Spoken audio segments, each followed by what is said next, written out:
आप अपना अधिकार मांगोगे वोट का तो क्या आप आतंकवादी बन जाओगे? सत्ता छोड़नी पड़ेगी इन लोगों को, वोट चोरों को सत्ता छोड़नी पड़ेगी। इस पूरे आंदोलन को लेकर तमाम लोगों से बातचीत करने का सिलसिला जारी है और वही तमाम तस्वीरें मैं आपको साथ साझा कर रहा हूं कि किस तरीके से 300 से अधिक जो सांसद है वो लोकसभा राज्यसभा को छोड़कर अब ये तमाम संसद मार्ग से कूच करते हुए चुनाव आयोग तक जाना चाहते हैं। पुलिस प्रशासन के जरिए, सुरक्षा बलों के जरिए उन्हें रोका जा रहा है। उसके बावजूद भी उनकी प्रतिक्रिया लगातार देखी जा रही है कि चुनाव आयोग चोर है, उनके वोटों की चोरी हो रही है और इसी को लेकर लोगों से बातचीत करने का भी सिलसिला जारी है। क्या कुछ उनका कहना है, ये आपके साथ साझा करते हैं। इन आरोपों से सरकार पर कितना प्रभाव पड़ने वाला है? कुर्सी कितनी हिल सकती है? आपके अंदर अगर ताकत है, आपकी एक वोट के अंदर ताकत है, इस 140 करोड़ लोगों के अंदर अगर ताकत है, उनकी वोट के अंदर ताकत है, सत्ता छोड़नी पड़ेगी इन लोगों को, वोट चोरों को सत्ता छोड़नी पड़ेगी। आंदोलन छिड़ चुका है, आप आ गए हो। 540 एमपी में से तकरीबन 300 मेंबर ऑफ पार्लियामेंट यहाँ पर खड़े हुए हैं, अपनी बात कह रहे हैं, उनको रोक दिया गया है। इसको कतई बर्दाश्त नहीं करेगा, रोक तंत्र की हत्या नहीं होने। आप अपना अधिकार मांगोगे, क्या आप नक्सल बन जाओगे? आप अपना अधिकार मांगोगे वोट का तो क्या आप आतंकवादी बन जाओगे? ऐसा नहीं होता है। आपका अधिकार आपको कॉन्स्टिट्यूशन ने दिया है, आपकी एक्सप्रेशन की, अभिव्यक्ति की आज़ादी, आपकी बोल की, चाल की, खाने की, पीने की, आपकी फेथ की, ट्रस्ट की, हर चीज की आज़ादी आपको कॉन्स्टिट्यूशन ने दी है। इस आज़ादी को नहीं छीनने देंगे।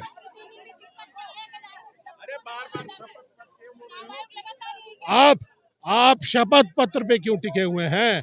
मैं ये कहता हूं कि निर्वाचन आयोग अगर इतना पाक साफ है तो उसको सामने से आकर अपनी सारी की सारी वोटर लिस्ट आज ही के आज डिजिटाइज्ड फॉर्म के अंदर, मशीन रीडेबल फॉर्म के अंदर देनी चाहिए। अगर वो दे देंगे तो आज 24 घंटे के अंदर हम पूरे देश के अंदर ये बता देंगे कि किस लोकसभा में, किस विधानसभा के अंदर वोट की चोरी हुई है और कितनी चोरी हुई है, ये बता देंगे।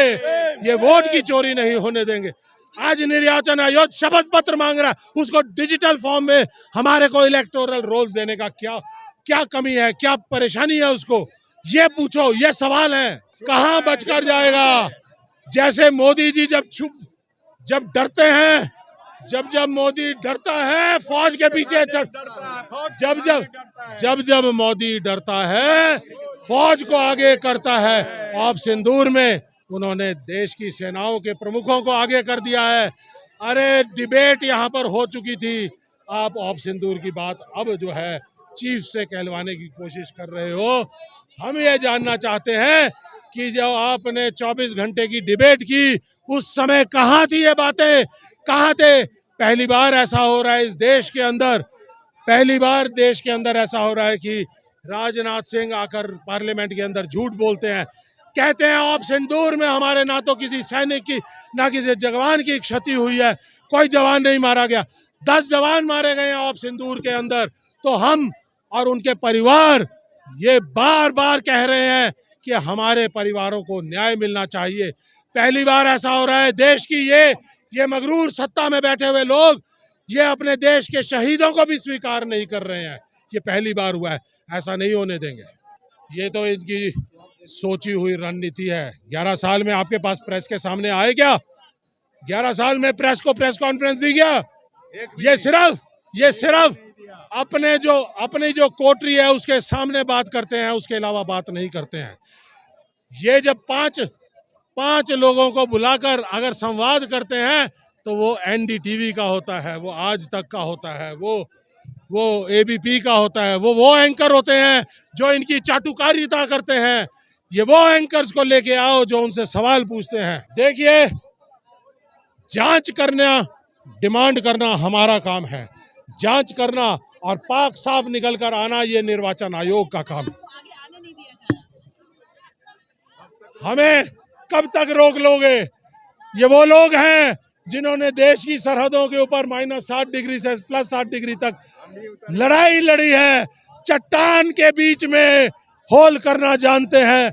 जब ये देश के पूर्व सैनिक इस संविधान को बचाने की लड़ाई सर्विस के दौरान भी करते हैं तो हमने भी ये बीड़ा उठाया है। राहुल गांधी जी, आप आगे चलो, हम आपके साथ हैं। संविधान का राज स्थापित करने में हम सब लोग आपके साथ लड़ाई लड़ेंगे, जमीनी लड़ाई लड़ेंगे।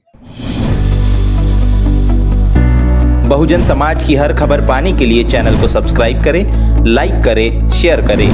नेशनल चौपाल को बचाने के लिए ज्वाइन बटन क्लिक करके चैनल की सदस्यता लें और चैनल को आर्थिक मदद करें।